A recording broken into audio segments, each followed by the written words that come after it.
पहला पॉइंट है हमारा पहला स्कूल। हमारा पहला स्कूल क्या होता है? हमारे परिवार होता है। जब कोई एक छोटा सा बच्चा होता है, आप अपने घर में देखते होंगे, जब छोटा सा बच्चा होता है वो अगर स्कूल जाता है तो स्कूल जाने से पहले थोड़ा सा बड़ा होता है, और बड़ा होने तक वो कहाँ पे कुछ भी सीखता है? वो अपने घरों में ही सीखता है। इसलिए बताया गया है कि हमारा पहला स्कूल होता है हमारा परिवार, यानी फर्स्ट लैंग्वेज होता है हमारा परिवार, अपना फैमिली। एंड सेकेंडरी लैंग्वेज होता है स्कूल। ठीक है, तो पहला था हमारा पहला स्कूल हमारा परिवार। दूसरा, हम अपने परिवार में क्या क्या खाते हैं? नॉर्मल क्या होता है? गेहूँ चावल दाल। ठीक है, उसमें अब बात करते हैं। गेहूँ, गेहूँ से हमें क्या क्या खाने को मिलता है? रोटी। गेहूँ से हम रोटी बना सकते हैं, गेहूँ से हलवा बना सकते हैं, और गेहूँ से पुलाव बना सकते हैं। गेहूँ से रोटी हलवा पुलाव बना सकते हैं, और चावल से डोसा बनता है। ठीक है, आपने सड़कों पे देखा होगा ना, डोसा खाना है, या गली मोहल्ले में आजकल तो आते रहते हैं बेचने के लिए ठेले पे, रात के टाइम में डोसा डोसा डोसा। तो क्या वो किस चीज़ का पेस्ट से बनाते हैं? वो जब गर्म गर्म तवे पे वो ऐसे डालते हैं तो वो चावल का पेस्ट होता है, राइट। गेहूँ से रोटी हलवा पुलाव, चावल से डोसा बनता है। और जब हम गेहूँ चावल की बात कर लिए तो सीधी सी बात है, चावल में क्या मिलता है? दाल। दाल लगाएंगे तभी तो दाल कहाँ पे? दाल में क्या होता है? हम अमूमन लोग हर एक घरों में नमक डालते हैं, बट एक यूनिक है, शक्कर। ठीक है, जिसको गुड़ कहते हैं। तो शक्कर हम कहाँ डालते हैं? नागपुर राज्य में शक्कर डाला जाता है। ठीक है, और अब बात करते हैं कश्मीर की। ठीक है, देखिए कश्मीर में क्या होता है? कश्मीर में जब हम यहाँ से जाते हैं, कोई गेस्ट जाता है, कोई किसी के घर में भी गेस्ट जाता है तो क्या करता है? पानी पिलाते हैं, चाय पिलाते हैं। तो सीधी सी बात है, चाय। और कश्मीर में चाय को कहवा बोलते हैं। ठीक है, और पता है हम लोगों को क्या बनाते हैं? चाय पत्ती डाल देते हैं और चीनी डाल देते हैं। बट कश्मीर में कोई लोग जाते हैं तो वहाँ पे इलायची और बादाम डालकर चाय बनाया जाता है। ठीक है, उसको कहवा कहा जाता है। और जब हम जाते हैं कश्मीर में, जब चाय हम पी लिए, चाय पीने के बाद हमारा क्या हुआ? थोड़ा सा बातचीत करेंगे, आराम करेंगे, उसके बाद क्या हुआ? खाने की व्यवस्था होगी। तो चलो भैया आज मछली खा लेते हैं। तो मछली वहाँ पे बनता है। तो कश्मीरी मछली किस चीज़ में बनता है? सरसों के तेल में मछली बनता है। ठीक है, उसके बाद जब हम वहाँ पे खाना वाना खा लेंगे तो हमें सोने की बारी आई कि चलो भैया रात हो गया, अब हम यहीं पे सो लेते हैं, घर जाने में बहुत टाइम लग जाएगा, रात का टाइम है, चलो भैया मकान में ही सो लेते हैं। तो कश्मीर में मकान जो है, अ, मकान में जो खिड़की बना होता है ना, खिड़की को हम डव कहते हैं। ठीक है, वो मतलब होता है ना, हम लोग के देखते हैं गांव मोहल्ले में क्रिकेट लोग खेलता रहता है और ऐसे करके कट से छेक सिक्स लगाता है और खिड़की से बॉल अंदर। तो यहाँ भी मकान में खिड़की लगा होता है, तो खिड़की को हम डब कहते हैं। जैसे कोई शॉट लगा दिया, खिड़की से अंदर बॉल चला गया, हम कहते हैं ना, अरे यार कितना बार बार कर रहे हो, डब डब डब डब करके बॉल एकदम मेरे कमरे में ये हो रहा है, मैं डिस्टर्ब हो रहा हूँ, एकदम डब कर रहे हो, खिड़की से डब कर रहे हो, खिड़की से डब कर रहे हो, कितना करोगे? हाँ, अ, तो समझ रहे हैं ना, मकान में खिड़की को क्या कहा जाता है? मकान में खिड़की को डव कहते हैं। कश्मीर की बात चल रही है। और कश्मीर में जब हम घूमने के लिए जाते हैं, ठीक है, तो जैसे हम अपने घरों में या गाँव में घूमते हैं तो क्या बोलते हैं? चलो यार बाइक से घूमने जाते हैं। तो वहाँ पे घूमने के लिए जो कहते हैं ना, तो घूमने के लिए हम लोग क्या बोलते हैं? चलो यार राइड करते हैं, घूमते हैं, मस्ती करते हैं, मज़े करते हैं। बट वहाँ पे बोलते हैं शिकारा, है ना, कि चलो शिकारा करते हैं, शिकारा करते हैं, शिकारे करते हैं। कश्मीर में क्या बोलते हैं? शिकारे करते हैं। और जब जम्मू कश्मीर चले गए लोग जाते हैं तो हाउस बोट में रहते हैं, जहाँ पे टूरिस्ट लोग, वहाँ पे जहाँ पे जैसे हम लोग कहीं होटल लेते हैं, रेस्टोरेंट लेते हैं, बट कश्मीर में जो रेस्टोरेंट वगैरह होता है उसको हाउस बोट कहते हैं। ठीक है, और उसकी लंबाई 80 फीट होता है और चौड़ाई 8 से 9 फुट होता है। और जो टूरिस्ट के लिए जो वो हाउस बोट होता है उसको ख़त्म बंद कहते हैं। ठीक है, जैसे टूरिस्ट लोग क्या होता है, पूरे दिन घूम लिया, अब रात के टाइम में आया, चलो भैया आप सो जाए, तो सोया जाए, तो भैया आंख बंद करके सो लें, चलो भैया आज का काम ख़त्म हो गया, ख़त्म बंद, सब कुछ बंद करो और ख़त्म करो, मतलब ख़त्म बंद। तो मतलब क्या है? ख़त्म बंद में आराम से सो जाना। तो आपने क्या सीखा? कश्मीर में हम जब कोई गेस्ट जाते हैं या हम लोग जाते हैं तो वहाँ पे सबसे पहले चाय से स्वागत होता है, और कौन सी चाय? इलायची और बादाम वाली चाय, जिसको हम कहवा कहते हैं। उसके बाद खाने का प्रबंध होता है, जो कि मछली बनाया जाता है और वो भी सरसों के तेल में। ठीक है, उसके बाद वहाँ के मकान में हम रहते हैं, और उस मकान में जो खिड़की होता है, जब बच्चे लोग क्रिकेट खेलते हैं, बॉल जाता है तो बार बार उनके खिड़की में जा रहा है बॉल, डब डब करके डिस्टर्ब हो रहे हैं, तो खिड़की को डव कहते हैं। और घूमने के लिए जाते हैं तो वहाँ के लोग ये नहीं कहते चलो घूमने चलते हैं, वहाँ कहते चलो शिकारे करने चलते हैं। ठीक है, और जब टूरिस्ट लोग जाते हैं या हम लोग जाएंगे तो खाना वाना खाने के बाद जब हम पूरे घूम लेंगे तो वहाँ के हाउस बोट में रहेंगे, ठीक है। और उस हाउस बोट को जो कहते हैं क्या बोलते हैं, ख़त्म बंद। और उसकी लंबाई होती है 80 फीट और चौड़ाई होती है 8 से 9 फीट, ठीक है। आपने ये देख लिया। चलो अब बात करते हैं लेह और लद्दाख की। जम्मू कश्मीर की बात हो गई तो लेह और लद्दाख की बात भी होनी चाहिए। तो वहाँ पे जो हम भोजन करते हैं, वहाँ के लोग जो भोजन करते हैं वो ज़्यादातर दूध से बने पदार्थ और मांस का सेवन करते हैं। और वहाँ का जो मकान होता है, वहाँ के मकान के निचले मंजिले में कोई खिड़की नहीं होती है, क्योंकि अ, अ, क्योंकि वहाँ पे बारिश वगैरह होती है और छत समतल होता है, ठीक है। छत की मजबूती के लिए पेड़ों के मोटे तने का इस्तेमाल करते हैं। वहाँ पे कोई ये गिट्टी, छड़, सीमेंट, बालू वगैरह इससे घर नहीं बनता। लेह और लद्दाख में सीधा सिंपल समझो ना, लेह लद्दाख कोई भी कहता है हमको घूमने के लिए जाना है, कहाँ भैया चलो लद्दाख चलते हैं, क्यों? क्योंकि वहाँ पे बर्फ़ है, राइट। बर्फ़ है, बर्फीली मैदान भी कहते हैं लेह लद्दाख को। तो वहाँ बर्फ़ है तो हम वहाँ पे कैसे, तो सीधी सी बात है, बर्फ़ है तो चलो भैया नीचे के ग्राउंड पे कोई नहीं रहेगा, क्योंकि यहाँ पे बर्फ़ वगैरह बहुत होता है। तो इसलिए नीचे की मंजिल पे खिड़की नहीं होती है, सिर्फ ऐसे डंडे लगे होते हैं या जो भी पत्थरों से तो छत की मजबूती के लिए पेड़ों के मोटे तने का इस्तेमाल करते हैं। और छत वहाँ का एकदम पूरा सिंपल, एकदम प्लेन होता है, समतल होता है, जैसे हम लोगों के मकान में होता है वैसा ही समतल होता है, ठीक है। अभी हांगकांग, चलिए अब आगे की सैर करते हैं। अब चलिए चाइना चलते हैं। आजकल वैसे भी चाइना से सभी लोगों को बहुत लगाव सा हो गया है ना, कोरोना जो आ गया है चलो कोई नहीं। हांगकांग के लोग साफ खाना पसंद करते हैं, क्या बात है यार, चाइनीज़ लोग सही है। चलो यार कोई कुछ नहीं बोलेगा, ठीक है। धक्का मुक्की नहीं करना है, चाइना के नाम सुनते ही आप लोगों को जो करना है करो, बट धक्का मुक्की नहीं करना है, आराम से सबको कहने का मौका दिया जा रहा है, ठीक है। सबको ही कहिए, मिल के कहिए। हांगकांग के लोग साफ खाना पसंद करते हैं और उस सांप को जो खाना होता है उसको कहते हैं लिंग हु फैन, ठीक है। सांप, देखो सांप से क्या कांटेक्ट हो रहा है, सांप है, फेन है, सांप कहता है फेन मारता है, फफ फफ फेन, तो सांप फेन सीधा याद रखिएगा ना।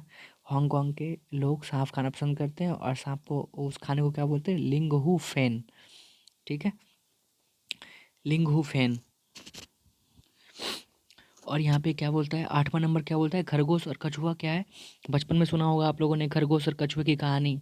तो किस चीज़ की कहानी है ये, पंचतंत्र की कहानी है, ठीक है, पंचतंत्र की कहानी है। और 9 नंबर में आते हैं सूखे पत्ते से चित्र बनाना।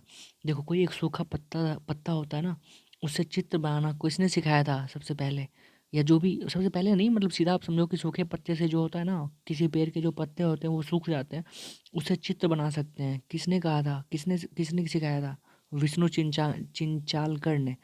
ये इंदौर के हैं, मध्य प्रदेश। देखो मध्य प्रदेश क्या हुआ, मध्य प्रदेश नाम से लग रहा है, मध्य प्रदेश बीच में जो है, तो बीच में है। और विष्णु क्या है, भगवान का नाम होता है विष्णु, ठीक है। तो विष्णु से याद हो जाएगा कि वो भगवान क्या होता है, मध्य में रह के सबको देख रहे हैं, ठीक है। तो सीधी सी बात है, सूखे पत्ते से चित्र बनाना, विष्णु चिंचालंकर, अरे यार नाम पढ़ाने जा रहा है, क्या कहूँ मैं, सूखे पत्ते से चित्र बनाना, विष्णु चिंचालांकर। अरे भाई साहब, आप लोग ना, आप लोग कमेंट करते हैं ना, ठीक है, क्या होता है। मैं इसका ना कर लूँगा वो, गूगल कर लूँगा, वहाँ पे सुन लूँगा कैसे इसका प्रोनाउंसिएशन करते हैं। तो ठीक है ना, मध्य प्रदेश बीच में होता है और विष्णु भगवान का नाम है, ठीक है। तो भगवान जो है, विष्णु जी जो है, मध्य के बीच में रह के देख रहे हैं सब कुछ। और वहाँ पर जितने सारे पत्ते गिर के आते हैं ना, उसको उठा उठा के वो चित्र बनाने का काम कर रहे हैं, ठीक है। एक तरह से वो चित्र बना रहे हैं, एक तरफ से हम सब जो जितने भी मानव लोग हैं, जो भी मनुष्य हैं, उन सबों का वही तो फिगर बनाते हैं, ठीक है। तो सूखे पत्ते से चित्र बनाने का काम किनका होता है, विष्णु चिंचल, आप देख लेना, मध्य प्रदेश के वो। गोवा में नारियल के तेल में हम मछली खाते हैं, याद आया कुछ। सरसों के तेल में कहाँ खाते हैं, श्रीनगर, ठीक है, जम्मू कश्मीर में। और यहाँ पे मछली खाते हैं गोवा में, ठीक है। और गोवा में एक उडुपी रेलवे स्टेशन है, गोवा में एक उडुपी स्टेशन है, वहाँ पे इडली वड़ा मिलता है, ठीक है। और ये रहा बगल में ही मेरा चैनल का नाम, आप इसे सब्सक्राइब कर लें। और उसके बाद फिर आगे बढ़ते हैं 12th नंबर पे। जो बच्चे बोल या सुन नहीं सकते उन्हें इशारे में बात करना सिखाई जाती है, ठीक है। जो बच्चे सुन या बोल नहीं सकते उन्हें इशारे में बात करने के लिए सिखाया जाता है। और टैपिकोआ, टैपिकोआ क्या है, केरल में उबाल कर खाते हैं, ज़मीन के नीचे होती है। टैपिकोआ जो है, टैपी देखो कुआँ, कुआँ में क्या आता है? कुआँ, कुआँ ठीक है ना? कुआँ मीन्स क्या हुआ? गड्ढा, यानी कि गड्ढा खोद के हैं और खुरपी, खुरपी से क्या कहते हैं? खुरपी एक होता है ना गड्ढा खोदने वाला खुरपी होता है। तो टैप टैप मिट्टी पे हम धरती पे हम टैप कर कर के कौआ कौआ यानी कुआँ हम खोद खोद के जैसो मिट्टी निकाल निकाल के निकालते हैं तो वहाँ से एक टैपी कौआ निकलता है, ठीक है? जो कि केरल में होता है और वहाँ पे हम उबाल के खाते हैं। और ये भी याद रखना, केरल में उबाल के खाते हैं और नारियल के कढ़ी के साथ हम इसे मिला के खाते हैं, ठीक है? चलो 14 नंबर पे आते हैं, तोता। तोता जो है मनुष्य की भाषाओं का नकल करता है, ठीक है? तोता मनुष्य की भाषाओं का नकल करता है। उल्लू, देखो यहाँ पे हम अभी पक्षियों के बारे में जानते हैं, ठीक है? तोता जो है तोता किसकी आप लोग को भी पता है तोता मनुष्य की भाषाओं का नकल करता है। उल्लू, उल्लू अपनी गर्दन पीछे तक घुमा सकता है, ठीक है? उल्लू जो है वो अपनी गर्दन पीछे तक घुमा सकता है।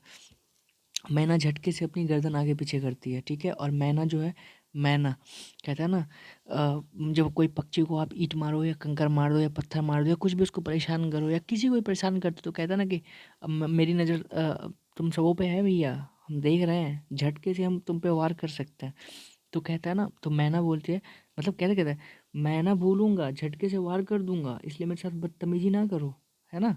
तो मैना मैना क्या करती है? मैं ना भूलूंगा, झटके से तुम पे वार कर दूंगा। तो मैना झटके से अपनी गर्दन आगे पीछे करती है। कौवा पेड़ की ऊंची डाल पे घोंसला बनाता है। कौवा जो होता है वो सबसे ऊंचा जो डाल होता है ना पेड़ का, उस पे घोंसला बनाता है। और वो घोंसला में क्या क्या किस चीज़ की मदद से घोंसला तैयार करता है? लोहे की तार से, लकड़ी की शाखाएं से, ठीक है?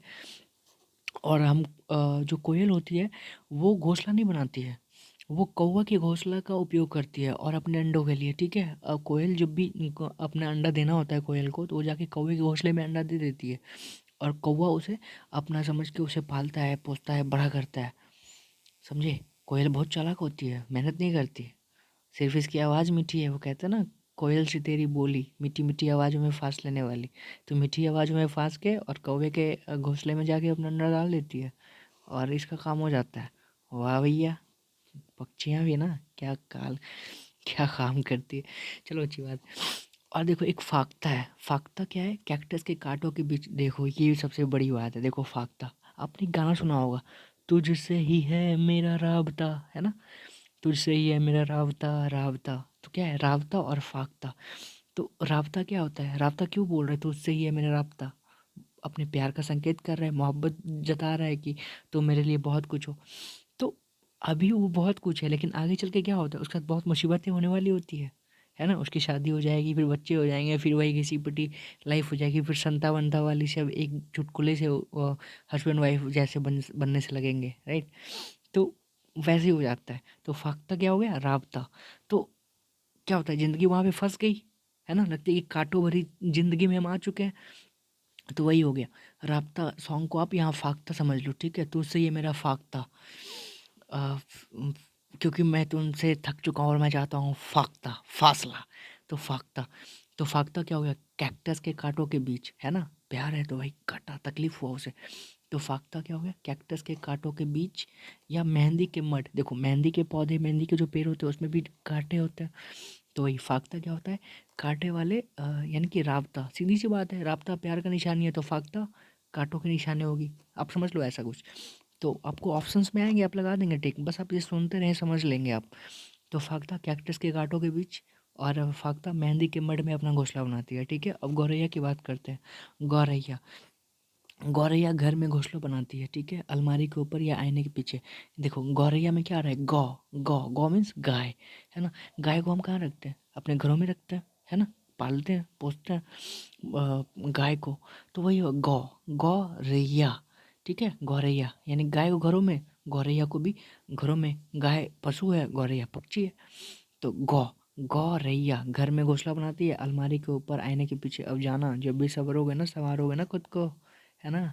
जब आईने में ऐसे, चलो भैया आज करते हैं स्टंट, या फिर चलो आज लड़कों पे ढाते हैं कहर, आज करते हैं बहुत ही मस्तियाँ।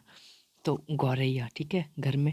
तो अपने ना अलमारी के पीछे या फिर आईने के पीछे जब सजोगे संवरोगे या खुद को आईने में निहारोगे ना, उस वक्त देखना आईने के पीछे कोई गौरैया तो घुस के नहीं बैठा है। ओके, अब बात करते हैं, गौरैया की बातें हो गई, सबकी बातें हो गई, अब कल्चर की बातें करते हैं।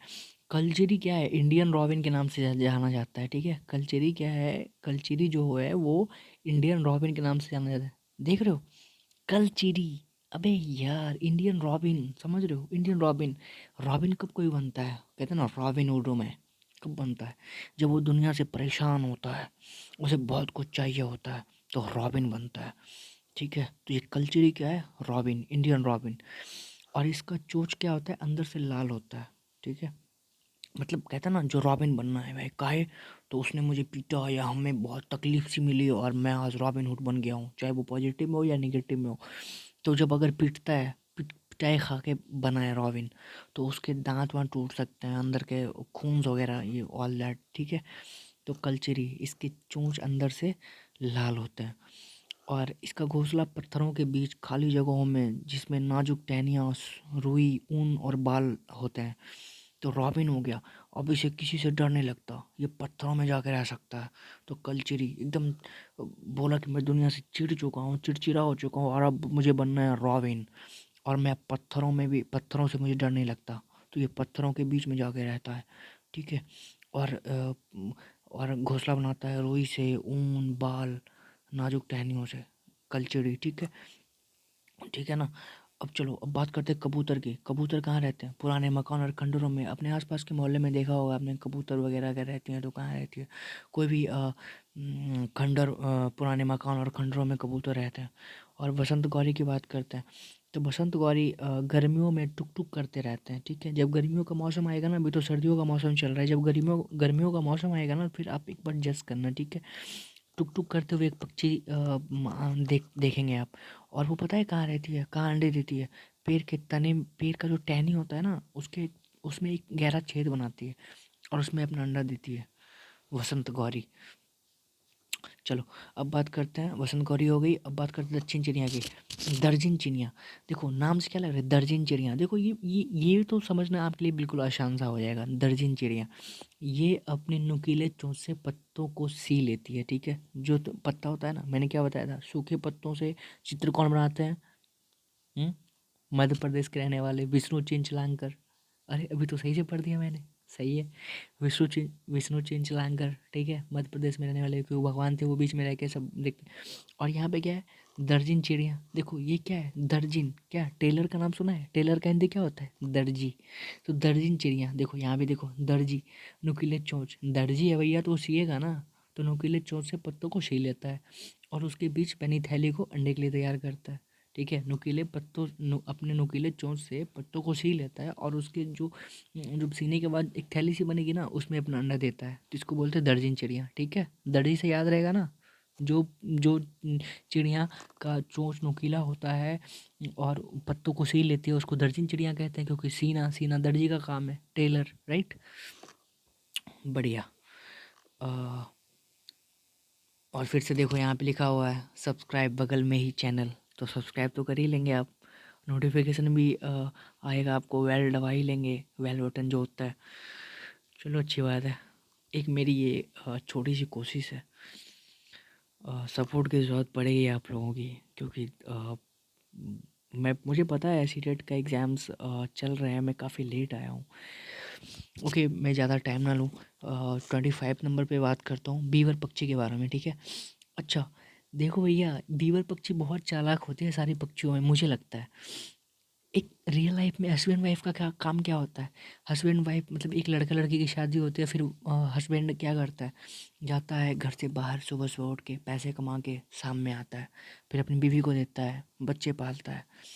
मतलब हस्बैंड का काम यही रह जाता है ना, अपने परिवार को खुश रखना। तो बीवर पक्षी का भी काम वही है। बीवर पक्षी में जो नर नर बीवर होता है ना, नर बीवर बहुत सारे घोंसला तैयार करेंगे, बहुत सारे, 10, 5, 15, 20, 25, बहुत सारे घोंसला तैयार करेंगे। और जो मादा बीवर होती है ना, मादा बीवर पक्षी, वो जाके वो 15, 20 पक्षी को घोंसले को जाके देखेगी कि कौन सा घोंसला अच्छा है, और जो घोंसला अच्छा होगा उस घोंसले में रहेगी, बाकी के सारे घोंसले में रहना ही नहीं है, छोड़ देना है। तो हुआ ना बात। हम आम लोगों की ज़िंदगी में तो ऐसा होता है ना, पत्नी जो कहती है वो करना पड़ता है, नहीं भी बोल रही तब भी सुबह उठ के जाके अपनी फैमिली के लिए करना ही पड़ता है। काम संभालो, धंधा संभालो, फिर शाम में आओ, पैसे इकट्ठे करो, फैमिली को पालो, राइट। तो बीबर पक्षी का भी वही काम है। जो नर पक्षी है वो सारे घोंसले बनाएंगे, और जो मादा पक्षी है वो एक घोंसला पसंद करेगी और उसमें जाके रहेगी, उसमें अंडे देगी। ठीक है, चलो समझ में आ गई बात। चलो बीवर पक्षी की बात खत्म, बगल में ही चैनल सब्सक्राइब कर लेंगे।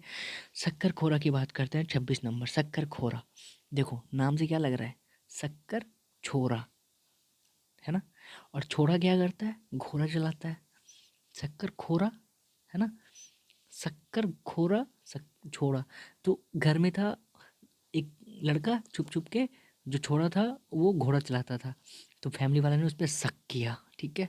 शक्कर खोरा, शक किया कि ये जो छोरा है, शक किया छोरे पे कि ये घोड़ा चलाता है। ठीक है, शक्कर खोरा यानी कि शक्कर छोरा घोड़ा। ठीक है, शक्कर यानी शक किया उस पे। तो उससे क्या होगा, छोटे पेड़ या झाड़ी पर लटकता हुआ घोंसला बनाती है। तो घोड़ा क्या होता है, छोड़ा क्या होता है, कोई जो छोड़ा जो है वो घोड़ा चला रहा है, घोड़ा का सवारी कर रहा है, इसका मतलब वो अपने आप को हिम्मत दिखाता है कि मैं बहुत मजबूत हूँ, कहीं भी वो लटक सकता है, कहीं भी जंप कर सकता है। तो शक्कर खोड़ा यानी शक्कर खोड़ा या छोड़ा या घोड़ा जो भी है, वो क्या करता है, छोटे पेड़ या झाड़ी पर लटकता हुआ घोंसला बनाता है, यानी कि वो लटक सकता है। तो ये भी घोंसला बनाता है, एक तरफ छोटा सा छेद होता है जिसमें से उसके बच्चे देखते रहते हैं बाहर। समझ में आई बात। और वो ये जो है किस किस चीज़ से बनाते हैं घोंसला, वहाँ बाल, बारीक धातु, पतली टहनियाँ, कपड़ों के चिथड़े, रुई, पेड़ की छाल, मकड़ी के जाले होते हैं। मतलब घोड़ा है ना, शक्कर खोड़ा, शक्कर घोड़ा जो है ना, ये मतलब इतना मजबूत है, घोड़ा ही है तो फिर मजबूत ही होगा ना। कुछ भी चीज़ ले आ जाएगा, टहनी ले आएगा, कपड़ों की चिथड़े ले आएगा, रुई ले आएगा, पेड़ की छाल ले आएगा, मकड़ी के जाले ले आएगा, बारीक धातु ले आएगा, बाल, कुछ भी ला के घोंसला तैयार कर देना है, बस लटकता हुआ एकदम मजबूत सा, बात खत्म। चलो ठीक है, अब देखो, अच्छा, सारे पक्षी तो अंडे देते हैं, लेकिन देखो ये सारे अंडे देते नहीं हैं। ये क्या करते हैं, अंडे चुराते हैं। कौन, कौवा, गिलहरी, बिल्ली, चूहा।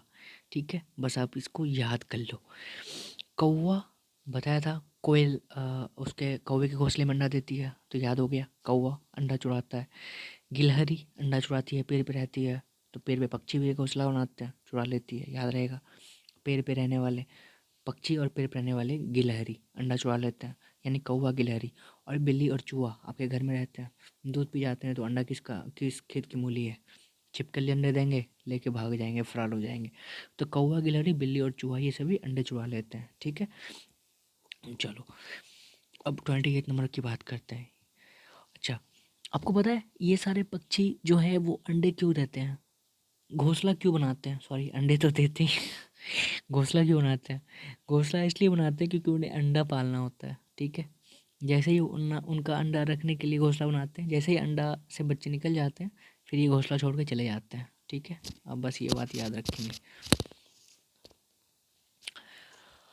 अच्छा, एक पक्षी जिसकी दुम पर पैसा, सिर से दुम तक नीला नीला। ठीक है, एक पक्षी जिसकी दुम पर फैला पैसा ही पैसा, और सिर से दुम तक नीला ही नीला। कौन है, हमारा राष्ट्रीय पक्षी मोर। ठीक है, मोर, उसके दुम पे पैसा का वो होता है ना, एक चित्र सा, और ऊपर से लेके नीचे तक क्या होता है, नीला नीला होता है, तो कौन है ये, मोर है।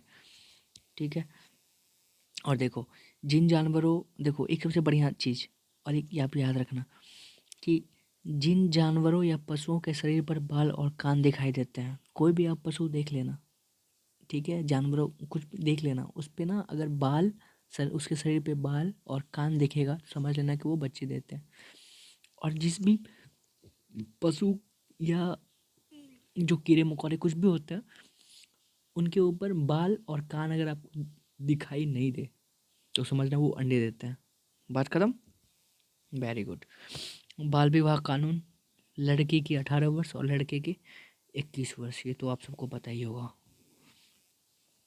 अच्छा, लड़कियों के लिए क्या बात है यार, 32 नंबर्स, गुलाब जल और ग्लिसरीन को बराबर मात्रा में मिलाकर उसमें थोड़ा-सा नींबू की कुछ बूंदें मिलाकर त्वचा पे लगाने से सर्दी में त्वचा नहीं फटती। है ना कमाल की बात? चलो एन्जॉय करो आप लोग। वैसे भी शादी के आज सीज़न आने ही वाला है और वैसे भी शादी के सीज़न आने वाला है और अभी ठंड चल रहा है। सभी लड़कियां, मासूम सी लड़कियां, ओ मेरे गाल त्वचा फट गए, कैसे अच्छी नहीं लग रही हूँ ये वो। तो जाओ फटाफट गुलाब जल और ग्लिसरीन लो, ठीक है? उसमें एक नींबू का 2-3 बूंद नींबू डालो उसमें, उसका घोल बनाओ और त्वचा पे लगाओ और फिर बन जाओ ऐड करने लायक और करो फिर वॉशिंग पाउडर निरमा, शुद्ध दूध से सफ़ेदी मेरे गाल से लाए, है ना? चलो खुलो, चलो पहले ये पढ़ लो फिर जाना, ठीक है? आप लोग पढ़ लो पहले, फिर देखो। अच्छा, जब वो त्वचा निखार लेंगे, सुंदर बन जाएंगे तो भैया कपड़े पहनेंगे अच्छे अच्छे वाले, तो वहाँ भी तो चाहिए ना। तो चलो भैया वहाँ इत्र लगाएंगे। तो इत्र कहाँ से कैसे बनती है? बहुत सारे फूलों से बनती है इत्र, ठीक है? बहुत सारे फूलों से इत्र बनती है। और इत्र सबसे ज़्यादा कहाँ बनती है? तो यूपी के कन्नौज जिला में, ठीक है? उत्तर प्रदेश के कन्नौज जिला में हज़ारों लोगों के द्वारा इत्र, गुलाब जल और केवड़ा तैयार किया जाता है, ठीक है? चलिए सब्सक्राइब कीजिए बगल में ही channel. Thank you for this and ऐसे ही बने रहें और मैं नेक्स्ट वीडियोस बहुत जल्दी अपलोड करूँगा। थैंक यू सो मच सुनने के लिए, समझने के लिए, और बहुत जल्दी आप पढ़ लें, बिल्कुल आसान सा है।